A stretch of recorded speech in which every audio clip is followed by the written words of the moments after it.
Most of us ladies have grown up probably watching Victoria's Secrets or Tyra Banks, wishing and daydreaming we were one of the supermodels on screen, or maybe will be. We got to meet the super talented Wabaiya Kariuki, who has graced the big stages you could dream about, and she has accolades to show for it.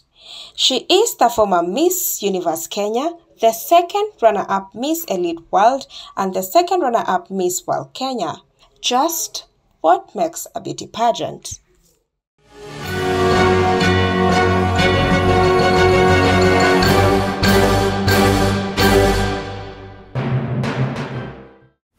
Thank you for coming to the show, Wabaiya. Thank you for having me. First things first, who is... First of all, I remember I used to butcher your name big time. You and many others. Big time. So who is Wabaiya Kariuki? So, it's Wabaiya Kariuki. Wabaiya. You see now? You know? Yeah, so Wabaiya Kariuki is a 26-year-old who loves to have fun. Yeah. Pretends to be younger than she is.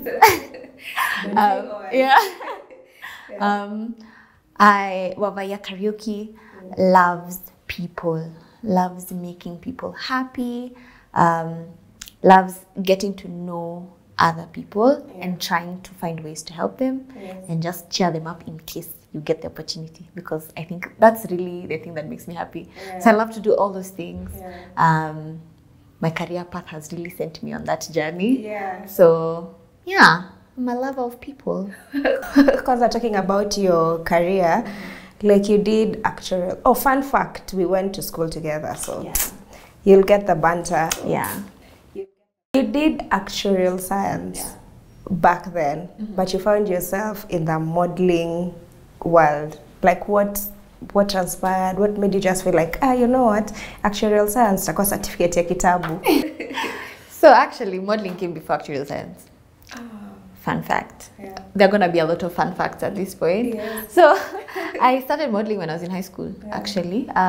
It started off with like my friends who were designers. When you'd have talent shows, they would ask me and other ladies to model their clothes. So of course I loved it, and you know me, I went to the University of YouTube to learn how to catwalk and stuff, and I realized I liked it. And then my mom actually got me a gig when I was about 16 for a commercial, a TV commercial. So I was happy to do it, and after that I realized, okay, I have this petite body. I have been made fun of since like I was born. Why not make use of it and do something I actually enjoy and it makes me happy? So I was like, yeah, let me try it. So I was doing it alongside my studies in this actually. How easy or how hard was that to balance? Hard to balance. One, because I am shorty. I mean, in the modeling scene, I look like I'm a toddler.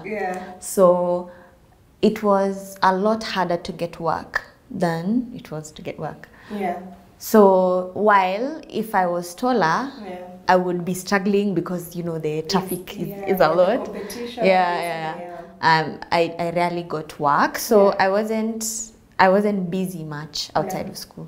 So I did the ones that I could do. I did a couple of commercials. I did a couple of runway shows while I was still in school. It actually kept me sane. I mean, Daystar is... I think university. Actually, university, not even Daystar. I think university is the... I don't want to say ghetto, because I've already said the name of the place. That's like Wi-Fi. You know. But university is, given your status, like you've done your you were Miss 2018 Miss Universe Kenya 2018, and then Miss World Kenya, first or second runners-up. Do you consider yourself a celebrity? Like, no, not really, and I'll tell you why. As a pageant model or a pageant queen, whatever you would want to call it, you are famous in the model circles. Outside, no one knows you. Unless you are like Scarlett, who got to top 6, and then there was that, you know, that question that was so unfair. Or if you've not placed, it's very hard for people to get to really know you. So for me, who went and then I didn't place in like top 20 or anything, I go by. I really just get, I walk around, I'm chilled. Sometimes when we're having conversations with people and then I'm giving an example of when, I participated in Miss Universe Kenya. What? You are Miss Universe? And I'm like, yeah, I was. So I wouldn't say I'm a celebrity. There's people who know you and respect you and probably look up to you. And that's great, I love that. But you can really live a non-celebrity life. Yeah. All right. Unless you go and win. Or you're like first runner up and stuff. Because that one, you know, it'll make world news. And everyone will know about you. But you did something else, Miss. I did Miss Elite. Yes, Miss Elite. Oh, Miss Elite was pretty new. Like right now, they're gonna do their 3rd. Yeah. So it wasn't like a pageant that was known. This guy decided he wanted to do one himself in Egypt. So I got connected by the Miss Universe Egypt, my time. And she was like, guys, we're trying to do our inaugural Miss Elite. So please come through, support me. So I was like, is there? I went. So there was other people who had done other pageants before. There was like a Miss World Spain, I don't know which year, she participated in Miss Elite. So it was more to start it off. So I kind of made noise enough to get people to vote for me and stuff. But it's still not where it should be. When it's not old enough to have been making such crazy news. Because you know, we are competing with, I came from competing in a pageant that has done over 70 years. That doesn't come to the first, the one that's doing the inaugural. Get the difference. So you see, with like having titles, I think what are the challenges that comes with such titles, or especially during your time, like the time you did yours? Because I'm sure in Kenya you're supposed to do some certain things. What are the challenges that come with having such titles? So with Kenya having pageants still working their way up, it's kind of hard to knock on doors. You understand? So when I'm competing, I'm thinking, oh my gosh, I'm going to push my mental health initiative. And because I'm Miss Universe Kenya, people are gonna listen. Because you see, like I told you, if you're not in the modeling world, you will probably not know what that is.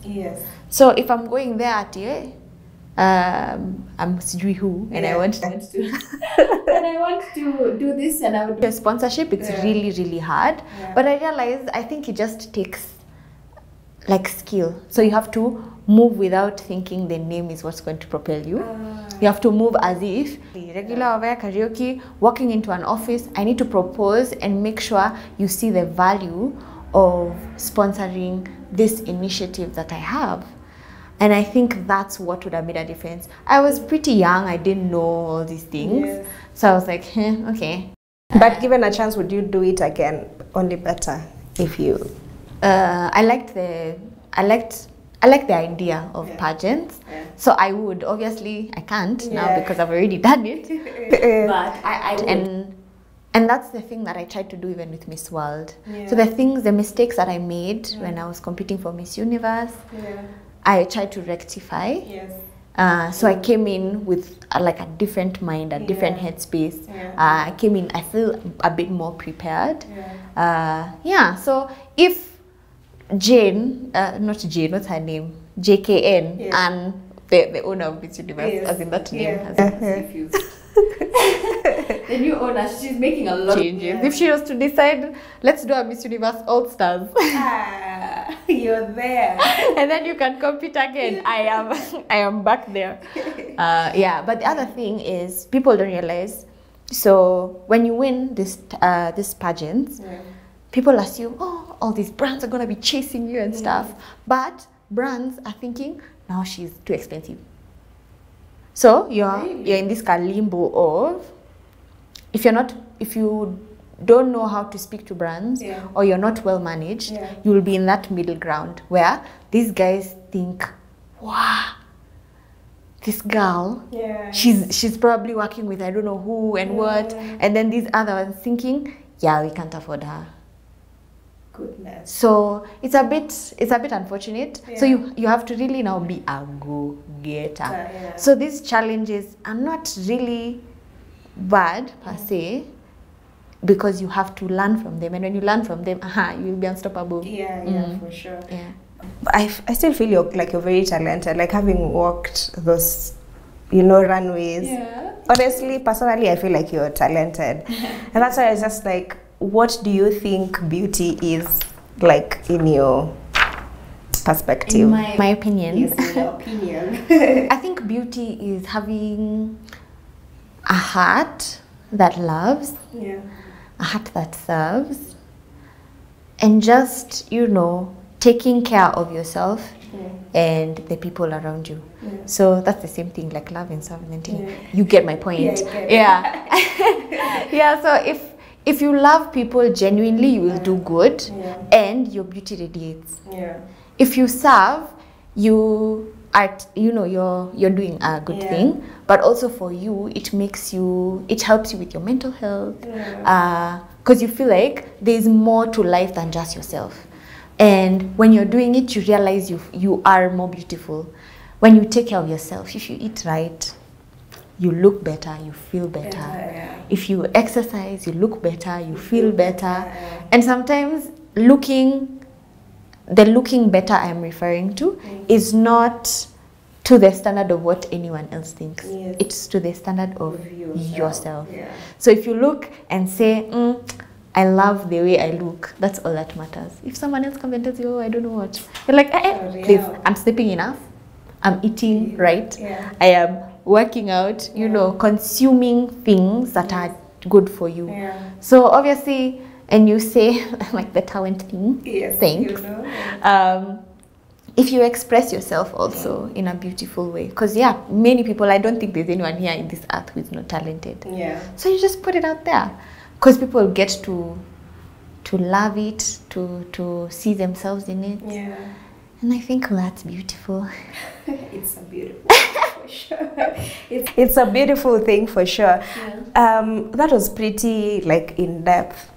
Like your description about beauty and things. And I will go back to, like, the competition. The most challenging part for you about the competitions. What are the most challenging parts? About competing? Yes. In both here and out there, you're competing with the cream de la cream. Everyone is beautiful. Everyone is talented. People have, they've been to school, they've done crazy degrees and masters. Like when I was competing in Miss Universe 2018, I remember my friend saying how, Wabaiya will be a standout. She's studied actuarial science. The number of doctors, the number of lawyers. I can imagine. People who are masters. And most of the time I used to ask myself, how do you even get, like, you have a master's in, like, you're a doctor or something, but you're still here competing for, like, it's pretty stunning to get to such things. So I think it really, your self-confidence can, it can waver, because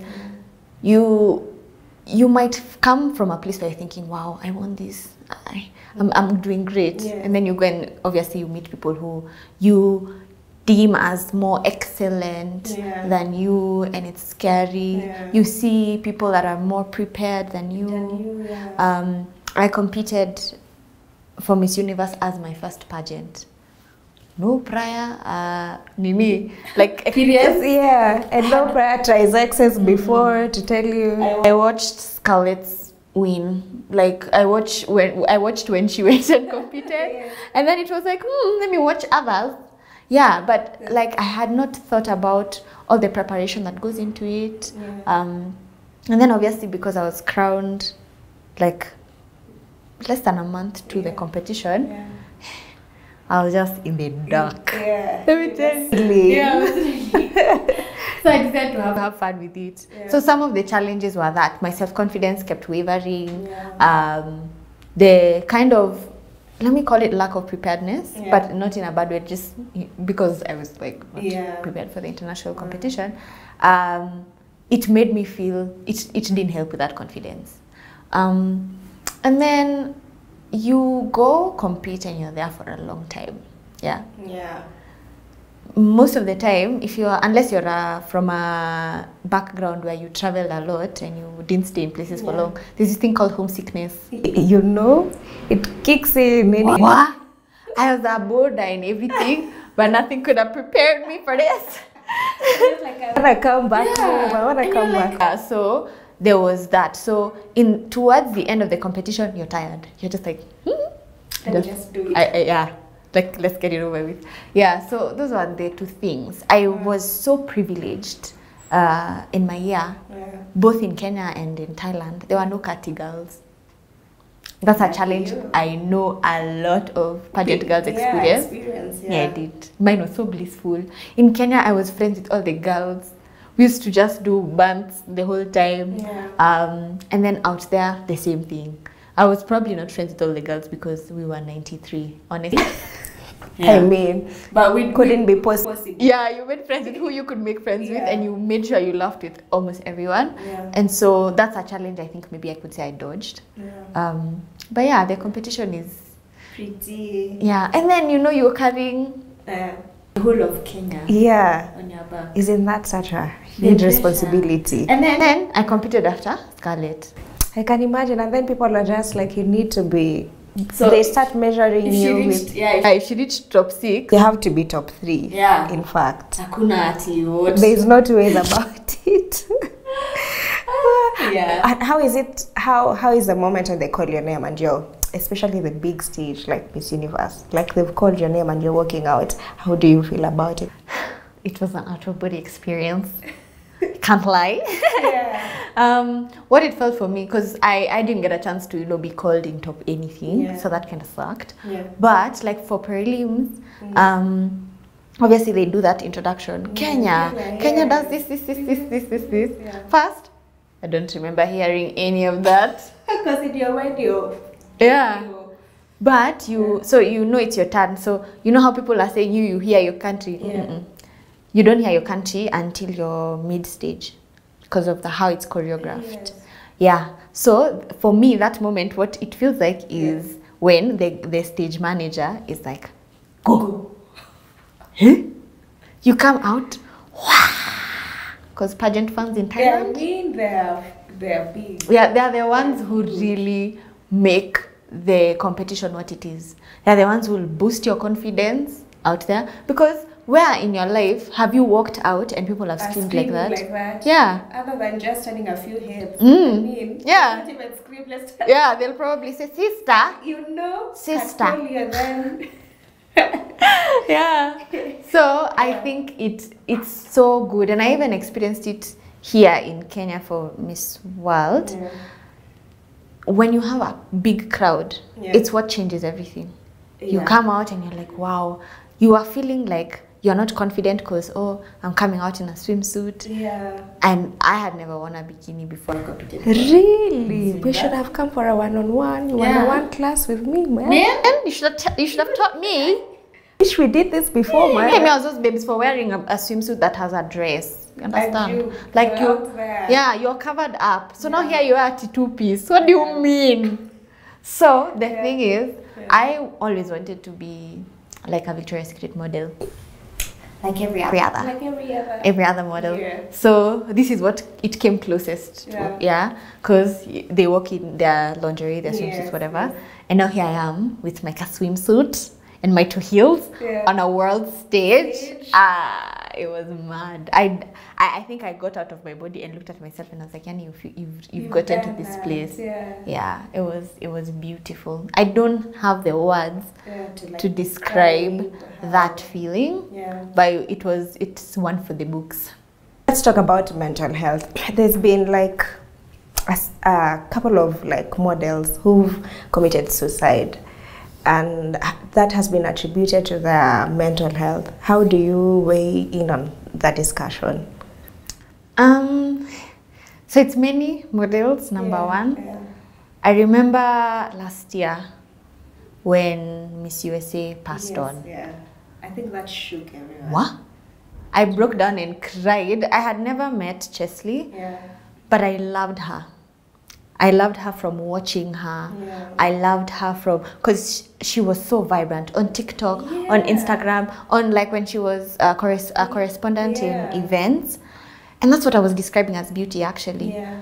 They look so, wow. Well, you just want her presence was just so heartwarming. Yeah, you wanted to be her friend. Yeah. And unfortunately, that's what mental illness looks like. Yeah. So it breaks my heart because, you know, whenever anyone passes on through suicide, the question that people really ask is, or rather the thing that people say is, I wish I knew. Yeah. How like I didn't see any signs. Yeah, like no one and that's really the unfortunate thing about mental illness as a whole. Yeah. So I tend to think of myself as a very vibrant person. Yeah. And I know that's what I put out. Like I'm just like, oh hi guys, what are we doing today? Yeah, that's my vibe. Yeah. But I also suffer from mental illness myself. Actually, how are you doing now, and how, like, what steps have you taken, if you're comfortable sharing it?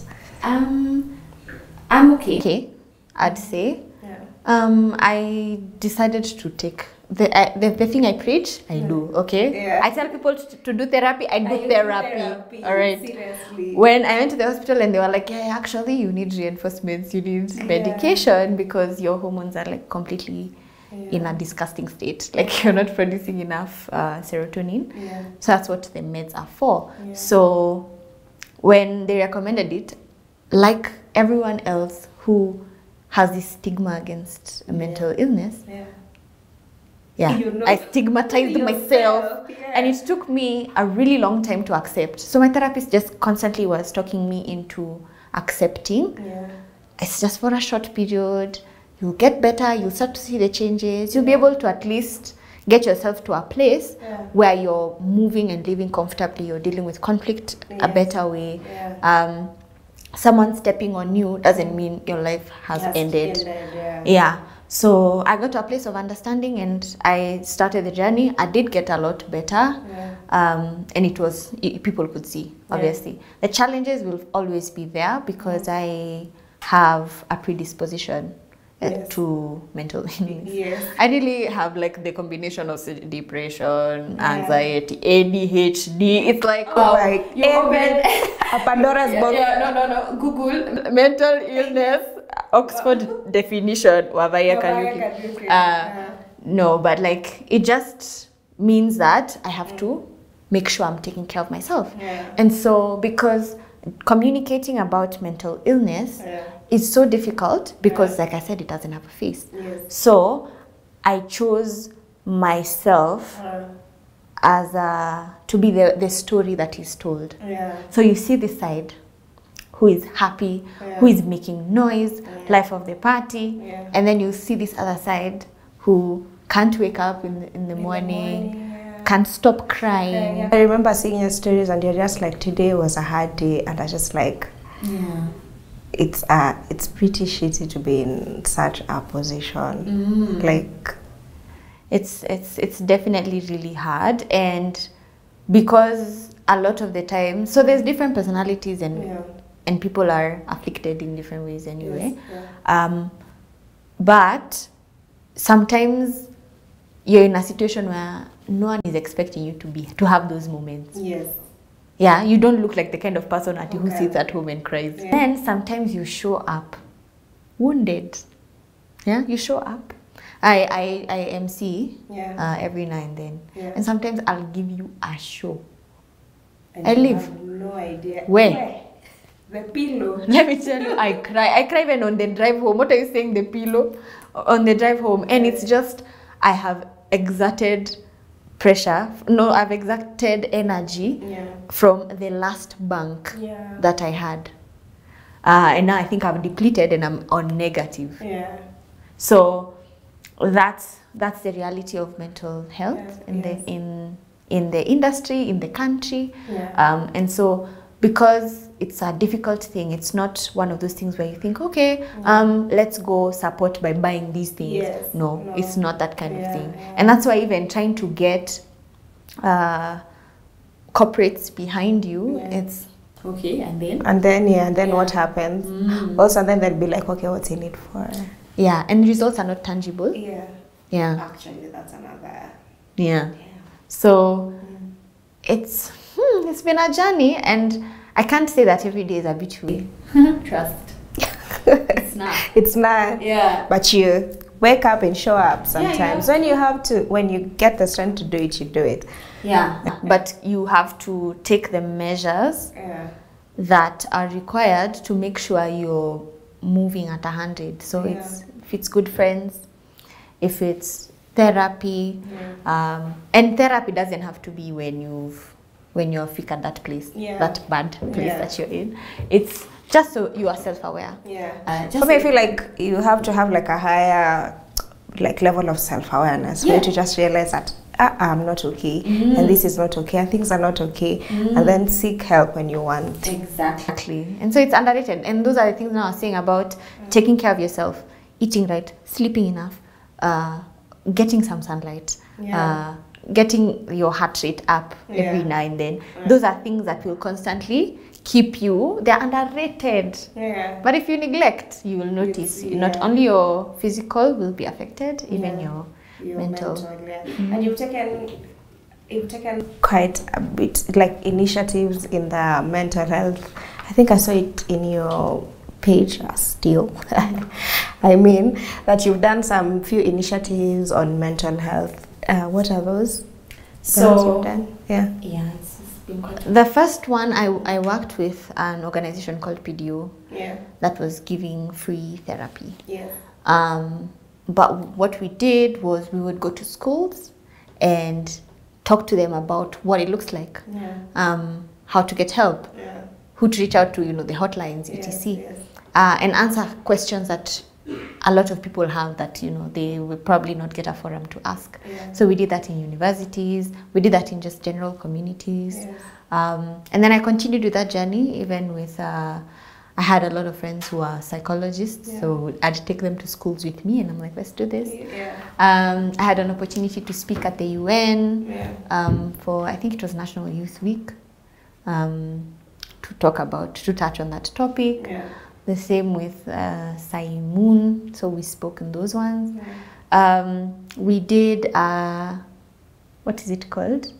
A challenge during May, a mental health month, where we did exercise, which is a form of self-care. And then it helped a couple of people through social media, because I'm realizing we are really moving into the era of social media. So everything, even marketing, people, they just want to do it there. So if you want to get a lot of eyeballs, if you want to get a lot of ears, that's where you need to go. And I'm like, okay, that's my little superpower at the moment. And so what I've continued to do is, right now I do lives every other Thursday with a psychologist to debunk myths, to demystify topics, and answer questions about mental health, mental illness. We hope to take it to the next level where we had stopped obviously because of COVID, because the one-on-ones, the actual trainings. So that's what we want to do this year. We want to, we've started on the internet, but now if we want to go and meet groups, like we come to Mwanzo Media and we talk about it. Because you people in media, you'll be struggling. Big time. I've been there. Yeah, I've worked in media myself, and I know there are those things that can that really weigh down on you, but you're like, they work, deadlines. They're like, do you feel like crying? No, I'll cry in the evening. It's for postponing and scheduling. The more you keep it in, and you're like, in the evening. By the time you're getting home, I'm sleeping. One day, it'll just like blow on your face. It'll come out in the worst of places, in the worst of ways. And we'd hope to not see that happen. So the initiatives will not stop. They will continue. Once a beauty queen, always a beauty queen. But I told you, beauty is serving. And if this is the capacity in which I can serve, I'm happy to do it for the rest of my life. That's beautiful. If there's anyone you would want to give a message, like someone who's going through, who's having it at the moment, like what would you say? I'd say, first of all, you're not alone. I think about yourself first. A lot of the times we are going through these things, we are carrying other people's burden. And when someone calls you, it is 3 a.m., you will take your stuff and you will go to their place to talk them off the ledge, you know.